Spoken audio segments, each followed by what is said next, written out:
The fourth type of signal bar is the inside bar with the opposite direction. Basically, this situation also will lead to good trending. Basically, for the two consecutive bars, the first bar should be a very good signal bar already. So you want to enter at this good signal bar. However, the second bar is an inside bar. It doesn't trigger your entry, and also at the same time, this inside bar is with the opposite direction from the first bar.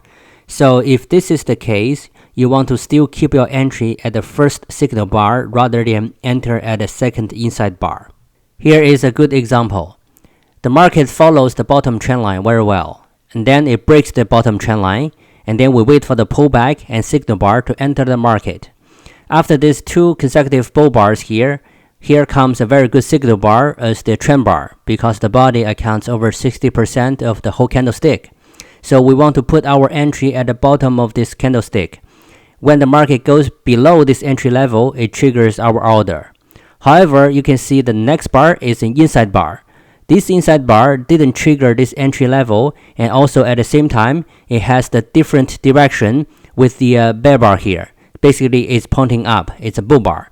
So in this case, what you want to do is do not just enter at the bottom of this bull bar, this inside bar, because there is possibility the market will go up. Instead, you want to wait and keep your initial entry level at this level here, and then wait for the market to go down to trigger it. So you can see the next bar is a very good and strong bear bar. So this bear bar triggers your entry level, and then market goes down.